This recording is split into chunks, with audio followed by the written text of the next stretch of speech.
کیا ہم کامیابی اللہ اور رسول کی اطاعت میں سمجھتے ہیں؟ جن سے اللہ کے رسول براہ راست یہ بات کہہ رہے تھے ان کے روئیں میں یہ یقین بیٹھ چکا تھا کہ جو اللہ اور رسول کا کہنا مانتا ہے وہ کامیاب ہے۔ ایسا لگتا ہے کہ اللہ کے رسول صلی اللہ علیہ وسلم آج کے دن ہم مسلمانان ہند کو نصیحت فرما رہے ہیں۔ کیسا دل تھا، کیسا سینہ تھا، کیسی برداشت تھی، کیا مزاج تھا، کہاں ہم کو کیا نسبت ہے ان سے۔ پتہ نہیں ہم کو اپنے کو مسلمان کہنے کا حق بھی ہے کہ نہیں۔ لوگوں اللہ کا ذکر کرو، لوگوں اللہ کا ذکر کرو۔ کون کہہ رہا ہے؟ رسول اللہ۔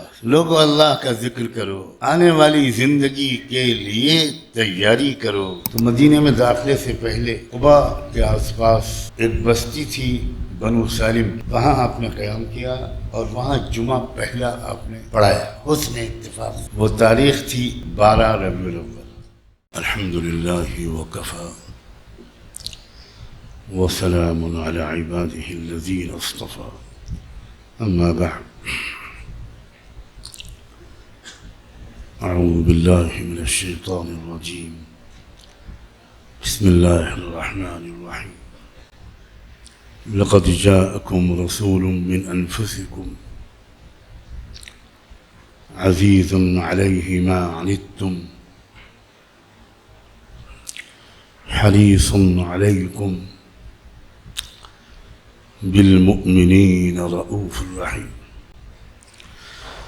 سبحان ربك رب العزة عما يصفون وسلام على المرسلين والحمد لله رب العالمين۔ اللهم صل على سيدنا محمد وعلى آل سيدنا محمد وبارك وسلم۔ اللهم صل على سيدنا محمد وعلى آل سيدنا محمد وبارك وسلم۔ اللهم صل على سيدنا محمد وعلى آل سيدنا محمد وبارك وسلم۔ یہ ماہ ربیع الاول وہ بابرکت مہینہ ہے جس میں ابر رحمت برسا تھا، اور اس وجہ سے اس مہینے میں آپ کی یاد بڑھ جاتی ہے۔ ویسے تو آپ کی شخصیت اور احسانات کی یاد کے لیے، ان کے تذکروں کے لیے کوئی مہینہ، کوئی دن خاص نہیں ہے، لیکن بہرحال ایک خاص رشتہ ہے، نسبت ہے اس مہینے کو سرور کائنات رحمت دو عالم صلی اللہ علیہ وآلہ وسلم سے۔ اس لیے اگر اس مہینے میں ان کا تذکرہ بڑھ جائے، ان کی یاد بڑھ جائے، تو کوئی تعجب کی بات نہیں۔ آج کی اس مجلس میں میں اپنی طرف سے کوئی بات نہ کروں، حتی الامکان اس کی میں کوشش کروں۔ ان کی ہی تقریریں، ان کی ہی بیان، ان کے ہی خطبے خود سنوں گا اور آپ کو سناؤں گا۔ تصور کرنے میں کوئی حرج نہیں، ایسا تصور ہم لوگ کریں کہ ہم اس مجلس میں خود بیٹھے تھے جب اللہ کے رسول صلی اللہ علیہ وآلہ وسلم کی زبان حق ترجمان سے یہ موتی ڈھل رہے تھے، یہ الفاظ نکل رہے تھے۔ جب آپ مدینہ منورہ ہجرت کر کے پہنچے تو مدینہ میں داخلے سے پہلے قباء کے آس پاس ایک بستی تھی بنو سالم کی، وہاں آپ نے قیام کیا اور وہاں جمعہ پہلا آپ نے پڑھایا، پہلا جمعے کا خطبہ، پہلا جمعے کا بیان، اور اتفاق سے، حسن اتفاق سے وہ تاریخ تھی 12 ربیع الاول۔ اس میں آپ نے جو جمعے کی نماز سے پہلے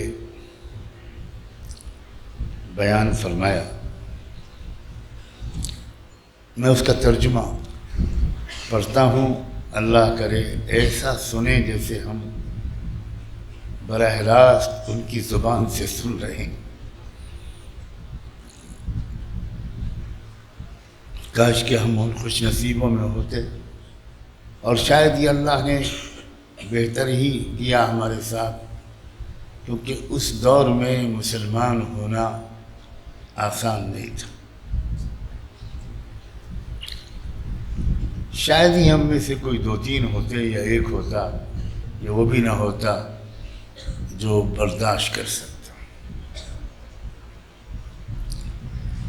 فرمایا آپ نے کہ حمد و ستائش خدا کے لیے ہے، اللہ کے لیے ہے، میں اس کی حمد کرتا ہوں، اسی سے مدد چاہتا ہوں، اسی سے معافی چاہتا ہوں، اسی سے ہدایت چاہتا ہوں۔ میرا ایمان اسی پر ہے، میں اس کی نافرمانی نہیں کرتا، اور اس کی نافرمانی جان بوجھ کر کرنے والوں سے بے تعلقی کا اظہار کرتا ہوں۔ اب بتائیے کہ کیا ہم کہیں ان لوگوں میں تو نہیں شمارے ہیں جن سے اللہ کے رسول کہہ گئے پہلے ہی بیان میں کہ جو نافرمانی اللہ کی کرے میں اس سے میرا کوئی تعلق نہیں۔ اللہ اللہ تعالیٰ اس فہرست سے ہمیں ابھی نکال دیجیے۔ میں گواہی دیتا ہوں کہ اللہ کے سوا کوئی بھی عبادت کے لائق نہیں۔ حالات اس رخ پر آتے رہتے ہیں جبکہ بار بار اس کی گواہی دیتے رہنے اور دہراتے رہنے کی ضرورت پڑ جاتی ہے۔ اللہ کے سوا کوئی عبادت کے لائق نہیں، وہ اکیلا ہے، یکتا ہے، لا شریک ہے، اور محمد اس کا بندہ اور رسول ہے۔ اسی نے محمد کو ہدایت، نور اور نصیحت کے ساتھ ایسے زمانے میں بھیجا ہے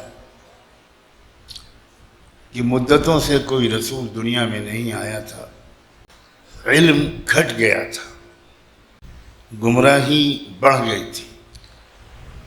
وہ آخری زمانے میں قیامت کے نزدیک بھیجا گیا ہے۔ جو شخص اللہ اور رسول کی اطاعت کرتا ہے، کہنا مانتا ہے، وہ کامیاب ہے۔ جن سے اللہ کے رسول براہ راست یہ بات کہہ رہے تھے، ان کے روئیں روئیں میں یہ یقین بیٹھ چکا تھا کہ جو اللہ اور رسول کا کہنا مانتا ہے وہ کامیاب ہے۔ ہم ذرا اپنے آپ کو بھی ان جملوں کے سنتے وقت ٹٹولتے رہیں، اپنی طرف بھی دھیان کریں۔ کیا ہم کامیابی اللہ اور رسول کی اطاعت میں سمجھتے ہیں، یا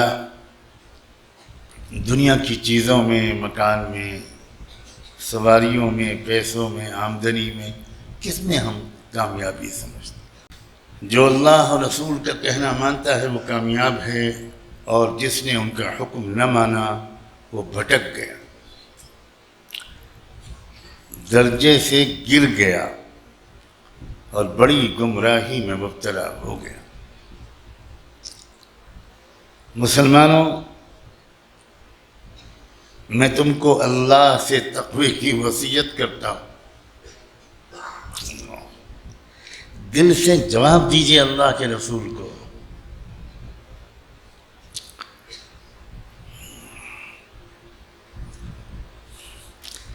میں تم کو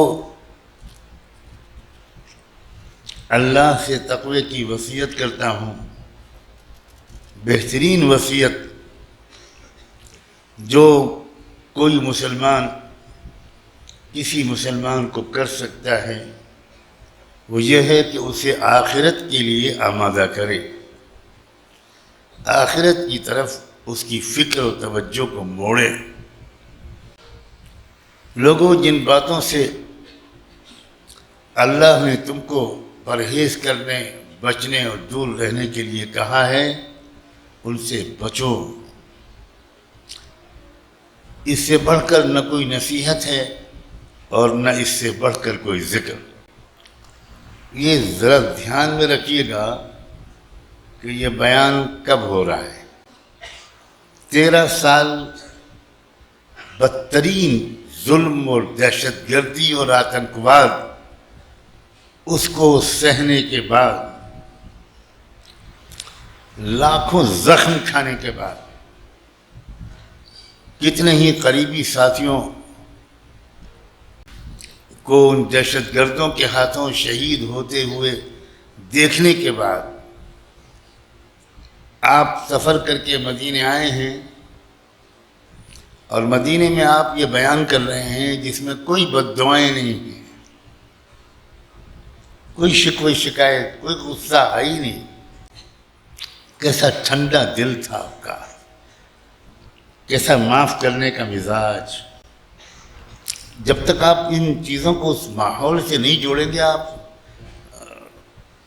قدر نہیں کر سکتے۔ آپ نے وہاں آتے ہی یہ نہیں کہنا شروع کیا کہ اللہ کا شکر ہے اللہ نے ہم کو ظالموں کے چنگل سے نکال دیا، اللہ ہم سے انتقام لے گا، اللہ ہم کو نہیں چھوڑے گا۔ کچھ نہیں۔ کیسا دل تھا، کیسا سینہ تھا، کیسی برداشت تھی، کیا مزاج تھا، کہاں ہم کو کیا نسبت ہے ان سے۔ پتہ نہیں ہم کو اپنے کو مسلمان کہنے کا حق بھی ہے کہ نہیں۔ لوگوں، جن باتوں سے اللہ نے تم کو بچنے کے لیے کہا ہے ان سے بچتے رہنا۔ اس سے بڑھ کر نہ کوئی نصیحت ہے اور نہ اس سے بڑھ کر کوئی ذکر۔ یاد رکھو، آخرت کے معاملے میں جو ڈر کام کر رہا ہے، جو ڈر کر کام کر رہا ہے، تیاری کر رہا ہے، تقوی اس کا بہترین مددگار ثابت ہوگا۔ جو شخص اللہ سے اپنا ظاہری اور اندرونی معاملہ درست کر لے گا اور اس کی نیت خالص ہوگی تو ایسا کرنا اس کے لیے دنیا میں نیک نامی کا اور موت کے بعد کا، جب انسان کو اعمال کی قدر و قیمت معلوم ہوگی، سرمایہ بن جائے گا۔ پھر سے سنیے اس کو۔ جو شخص اللہ سے اپنا ظاہری اور اندرونی معاملہ درست کر لے گا اور اس کی نیت خالص ہو، یہ بہت اہم جملہ ہے، اور اس کی نیت خالص ہو۔ ایک شخص ہے مثلا گناہوں کی زندگی سے نکل کر نیکی کی زندگی میں آ رہا ہے، یا کفر و شرک کی زندگی سے نکل کر توحید اور اسلام و ایمان میں آ رہا ہے۔ یہاں شیطان جو ہے، اگر وہ اس سے نہیں روک پاتا کہ کوئی کفر و شرک سے نکل کر ایمان میں آئے، یا گناہوں کی زندگی سے نکل کر نیکی کی زندگی میں آئے، اگر شیطان اس سے نہیں روک پاتا تو شیطان ایک دوسرا کام کرتا ہے کہ اس آدمی کے اندر غرور اور تکبر اور بڑا پن آنے لگتا ہے کہ میں تو نیک ہوں، میں تو اچھا بن گیا، فلاں کو دیکھو، فلاں کو دیکھو، فلاں کو دیکھو، فلاں کو دیکھو. میں تو مشرک تھا، توحید والا بن گیا، اسلام والا بن گیا. میں نے تو یہ قربانیاں دیں، میں نے تو یہ ہمت کی. مگر دیکھو مسلمانوں کو کتنے خراب ہیں. یہ بہت اہم بات ہے. پتہ نہیں آپ انسان کی زندگی میں کوئی اچھی تبدیلی آتی ہے تو اب پہلے تو وہ آنے نہیں دیتا شیطان، پہلے کوشش تو یہ کرتا ہے، لیکن پھر اس کی کوشش یہ ہوتی ہے کہ اس انسان کو دوسروں کی خرابیاں نظر آئیں، اور وہ ہر وقت تنقید کرتا رہتا ہے، خرابیاں ڈھونڈتا رہتا ہے. اس کو اپنی ترقی، اپنے ایمان کی ترقی، اپنے علم کی ترقی، اسلام کو گہرائی سے سمجھے، اپنے اعمال اور اخلاق کی ترقی، اپنی روحانی کیفیت کی ترقی، اپنی نمازوں کی ترقی، اپنی دعاؤں کی ترقی، ادھر سے توجہ ہٹا کر دوسروں کی اصلاح میں شیطان لگاتا ہے، شیطان. اور یہ انسان آسمان سے گر کر کھجور میں اٹک جاتا ہے، اس پر رنگ نہیں چڑھ پاتا. وہ انسان بھاگ بھاگ کر اپنے بڑوں کی صحبت میں بیٹھ کر ان سے سیکھنے کے بجائے وہ دوسروں ہی کی اصلاح کرتا رہتا ہے. بہت خطرناک حملہ ہے، اور بہت سے لوگ اس میں پھنس جاتے ہیں. وہ یہ سمجھتے ہیں کہ یہ تو میرا جذبہ ہے، یہ تو اس لیے ہے کہ میں بہت اچھا مسلمان بن چکا ہوں اور ان سب کو سدھارنا چاہتا ہوں. یہ بالکل شیطان کا وسوسہ ہے. جو انسان واقعی دوسروں کی اصلاح کا سبب بنتا ہے، جن سے دوسروں کو فائدہ پہنچتا ہے، وہ صرف وہ ہوتا ہے جو اپنے کو سب سے چھوٹا سمجھتا رہے، اپنی اصلاح کی کوشش کرتا رہے، سیکھتا رہے، ہر وقت سیکھتا رہے. پھر جب اللہ کو اس سے فائدہ پہنچانا ہوتا ہے، کسی کو پہنچا دیتا ہے اللہ. اسی لیے یہ جملہ اللہ کے رسول نے بڑھایا کہ جو شخص اللہ سے اپنا ظاہری اور اندرونی تعلق درست کر لے گا اور اس کی نیت درست ہوگی، تو ایسا کرنا اس کے لیے دنیا میں بھی نیک نامی کا سبب بنے گا اور موت کے بعد بھی اس کے کام آئے گا. اور جو شخص ایسا نہیں کرے گا وہ قیامت کے دن چاہے گا کہ اس کے اعمال اس سے دور ہی رکھے جائیں. لوگوں، اللہ تم کو اپنے سے ڈراتا ہے، اور مگر یاد رکھنا اللہ اپنے بندوں پر بہت مہربان بھی ہے. جس نے اللہ کے حکم کو سچ جانا اور اس کے وعدوں کو پورا کیا،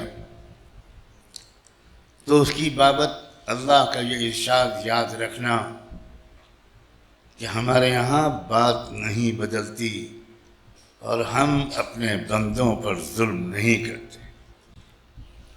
حال اور مستقبل میں، ابھی اور آنے والے زمانے میں، اپنے تمام ظاہر اور پوشیدہ کاموں میں اللہ سے تقوی کو پیش نظر رکھنا، سوچتے رہنا کہ اللہ سے میں چھپا نہیں سکتا، کیونکہ تقوی والوں کی بدیاں چھوڑ دی جاتی ہیں، معاف کر دی جاتی ہیں ان کی برائیاں، اور ان کا اجر اور مرتبہ بڑھا دیا جاتا ہے.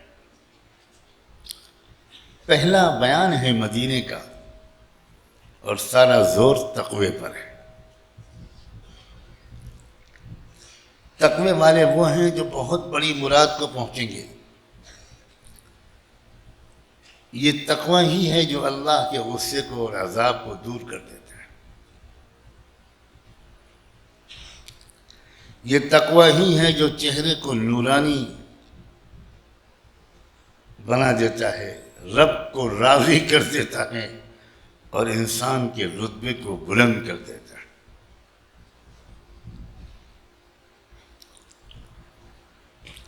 مسلمانوں،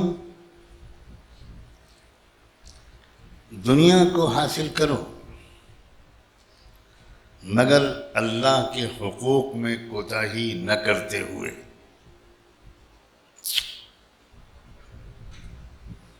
دنیا حاصل کرو مگر اللہ کے حقوق میں کوتاہی نہ کرتے ہوئے. اللہ نے اسی لیے تم کو اپنی کتاب سکھائی ہے اور یہ بتا دیا ہے کہ سچ بولنے والوں اور جھوٹے لوگوں کو الگ الگ کر دیا جائے گا. لوگوں، اللہ نے تمہارے ساتھ اچھا برتاؤ کیا ہے، تم بھی لوگوں کے ساتھ ایسا ہی کرو، اور جو اللہ کے دشمن ہیں ان کو دشمن سمجھو اور اللہ کے راستے میں پوری ہمت اور توجہ سے کوشش کرو. ایسا لگتا ہے کہ اللہ کے رسول صلی اللہ علیہ وسلم آج کے دن ہم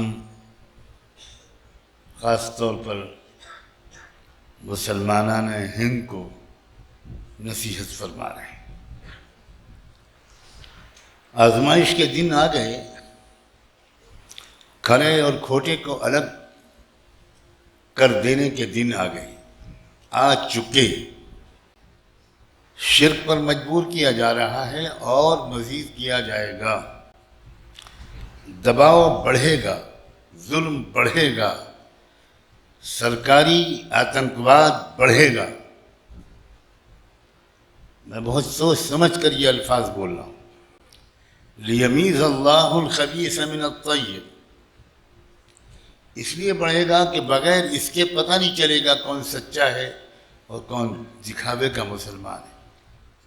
پوری ہمت اور توجہ سے کام لینا، یہ اللہ کے رسول فرما رہے ہیں. اللہ نے اس میں کوئی کمی نہیں کی کہ تمہارے سامنے صاف دلیلیں بیان کر دی. کیا کوئی شک ہے کہ اللہ کے سوا کوئی اور معبود بنانے کے لائق، عبادت اور پوجا کے لائق نہیں ہے؟ کیا اس میں کوئی شک ہے؟ بھولے بھالے کروڑوں جاہل، سیدھے سادے بھولے بھالے معصوم طبیعت کے عام لوگوں کو لوٹتے رہنے، ان کے بھولے پن سے کھیلتے رہنے کے لیے ہر کچھ دن کے بعد کچھ نئے تہوار، کچھ نئے تماشے سامنے آتے ہیں. بھولے بھالے عوام کو کچھ تجارت کے ماہر لوگوں نے، میں لفظ بنیا تو استعمال نہیں کروں گا، کمائی کے ایسے دھندوں میں پھنسایا ہے دھرم کے نام پر. اور یہ کمائی کے دھندے ایسے ہیں کہ اس میں نہ انکم ٹیکس ہے نہ سیل ٹیکس ہے. مجھے یہ ڈر لگ رہا ہے کہ آپ سوچیں گے کہ بھئی یہ جو دھندا ہم کو بھی کرنا چاہیے. آج کی مجلس میں آنا وصول ہو گیا. اتنی محنت کر کے کماتے ہیں، اس کے بجائے یہی سب کریں. مطمئن رہیے، آپ کے بھی بہت سے بھائی کرتے ہیں.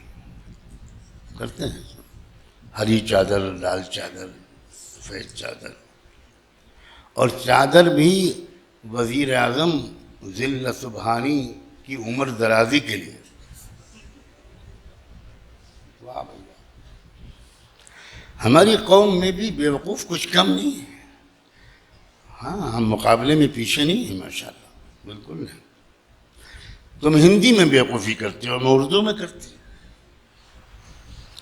تم بھی اللہ کے سوا نہ جانے کس کو پوچھتے ہو. اس نے تم کو چنا اور وہ روشنی دی، علم دیا، عقل دی،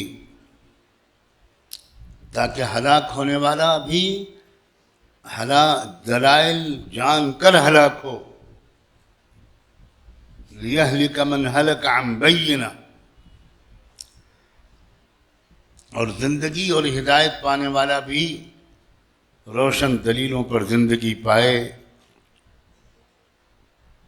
لوگوں اللہ کا ذکر کرو، لوگوں اللہ کا ذکر کرو. کون کہہ رہا ہے؟ رسول اللہ صلی اللہ علیہ وسلم. لوگوں اللہ کا ذکر کرو، آنے والی زندگی کے لیے تیاری کرو.